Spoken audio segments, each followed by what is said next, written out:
I'll talk about him. Obviously, we've been seeing a lot of him. I think a bit more credit has been put on his name, obviously in the light of the Nations League semi-final and final performances that he had. Obviously, just completely bossing it, just really seeing his full game, seeing how good.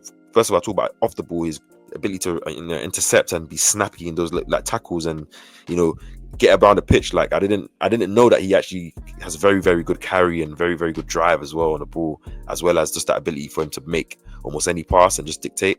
And he really can play the six by himself. Like I don't even think he needs like I'm not saying he doesn't need it. A system is a system. I don't even think he needs midfielders to invert next to him to give him that sideways option. I think he's good by himself to conduct the pace, know if there's no forward pass, to spray it, to drop into position. Like he's one of those guys, isn't it? A Jorginho. Like how much I love Jorginho, and I always talk about him throughout the last 2 seasons of when he plays. It's just something different to when he plays and his understanding of the game. But obviously, this is an older sense. Zubimendi is that and more, and the fact that we know the deal's not been fully done yet, and obviously we never know. But I think Arsenal definitely gonna get the deal done. David Ornstein came out, he said it the other day that obviously it's all but agreed. Arsenal expecting to be there at the beginning of pre-season. I think it's just about the Sociedad accounts. But before I get into the main point of why I brought Zubimendi, just you talk to me about what you feel about the player, and just like how excited are you obviously about him coming to Arsenal? Well, to be honest, very much excited because we're going to talk about something later, but with Jorginho leaving the squad, well, my first instinct was you have to replace that. And I think for a very long time, everybody knew we were getting Zubimendi. I didn't get to watch a lot of Zubimendi over this past season, but what I would say in the games I did watch him, he seemed really, really good. I spent more emphasis on him, especially in these Nations League semi-final and final, when we know more concrete that we're going to sign the guy. When I watched him, it's like, okay, wow, like I can imagine him playing alongside Odegaard. I can imagine him playing alongside Rice, adding 1 or 2 pieces. When you see Nico Williams off the left, you kind of say, okay, well, you add a little bit more sauce on the left wing, maybe Saka. That opens up the game tremendously. And I think when you look at Zubimendi, you talked about how much he could dictate the pace of the game, play the lone 6 by himself.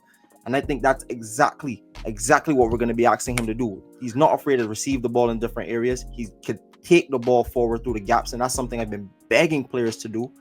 Odegaard is a player that likes to drop too deep for the ball. Hopefully, this is something that keeps Odegaard high up the field so we can play the ball, zip the balls in between the lines so he can play with Saka. He could play with Sesko now in that final third, play with Timber or Ben White, whoever's in that final third linking up. And I think that's going to help us open up to be honest, a better attacking side, help us break down those low blocks. So now you have central guys that the midfield has to focus on. You're getting the ball through the lines quicker, or you're getting that ball to the wide man earlier. So I think Zubimendi coming into the team, even if we keep Partey, even if we kept Jorginho as well, having a player like that, a young profile player, someone who can grow into the squad, who's already played with Moreno, played with Odegaard, is already going to know the system of being a Spanish manager, knowing the style of play, is going to suit him. He just has to probably get used to the league, but again, I don't think that should be too much of an issue. I think Zubimendi is a really, really good signing. Like you made an excellent point there, like bro, about because of his ability to dictate that first phase and second phase. Now Odegaard doesn't have to drop deeper to receive the ball outside or even between. He can just stay in those pockets and those gaps. Players like Ethan, if Max gets the first team, which especially Max if he comes through with that profile, we'll get into return and receive it and drive at players again. It's going to be you know what I mean, in more dangerous areas, and it will help us against those mid blocks, those nasty mid blocks where. Because I always been saying, like, obviously, it's probably been a change of the system as well, with Mikel becoming a lot. Mikel has definitely become way more conservative with the system and way more conservative with the team. Obviously, given the fact that of the matter that that 22-23 season and just the way we used to concede goals, we've become more controlled. We've become the best defense in the world, in my opinion, and definitely in the league. For the last 2 seasons, just proven that, but.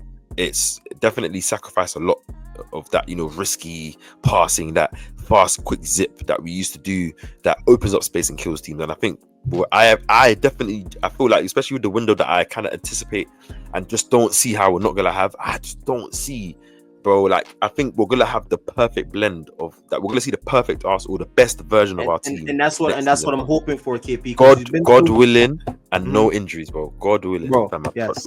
please. First thing, that God willing, no injuries, especially to the signings like Zubimendi, who could come in and change us. Signings to whoever is on the left wing, to whoever we sign at striker.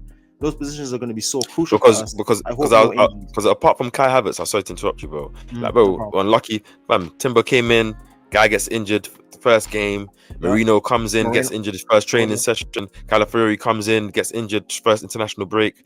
Like, no, like, please. Yeah. And I agree with that, KP. I think going through that 22 up to the 22-23 season, even before that, I mean, we were starting to build. We had to add quality to the squad, very young squad, especially in the 21-22 season, where Smith Rowe was our top scorer along with Saka. Like, we were building into being that attacking side. Then 22-23, we hit the peak.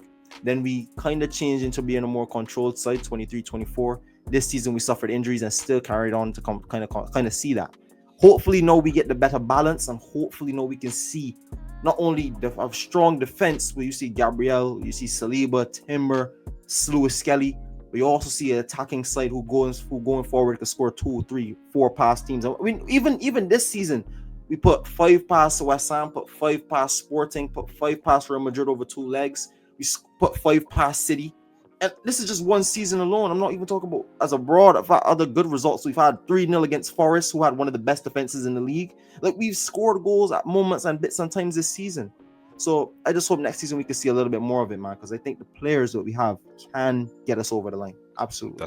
That's just it, man. And play like Zubimendi is just gonna, like, I feel like, be able to embody really what Mikel wants, what he probably sees. Obviously, is that Spanish heritage, and obviously that Spanish heritage that he's bringing, that understanding, obviously the chemistry. He's played with Raya as well, Marino, and obviously, like, I think even for the players that we have, like players like Martinelli, Trossard, Saka, like, will be able to benefit with a player that can play those kind of passes and do those kind of things where you can kind of utilize a lot of people. Like, even and I think I'm very happy that Rice has kind of really become accustomed to that 8 position now, because now that he understands it and can play it, and he's been very effective, especially in terms of his output. Yeah, I think now that knowing that he won't even feel like he needs to really drop so much deeper in terms of when we're playing. Obviously, when we're defending, we want him there, but when he's going forward now, he can be more of a threat because he has more of an understanding of the position, the spaces, and shooting outside the box and stuff. So, and also with the ball carrying ability, he's also another strong carrier of the ball. Sorry to cut you off, but that's also now we have hopefully 3 ball carriers in Odegaard, in Rice, in Zubimendi, who, for example, everyone's pressed up in a low block. Take on 1-2 players, beat the press, knock it off to the next man, then play the ball through, then break the lines again. Like, so much little things can happen, man. And you forgot the best ball carrier of them all, Lewis Skelly, who now can be a bit more free, knowing that he has a bit more of the guy that really knows that position. Obviously, we'll see how Zubimendi will settle in, but I just don't see how he wouldn't settle in like water. But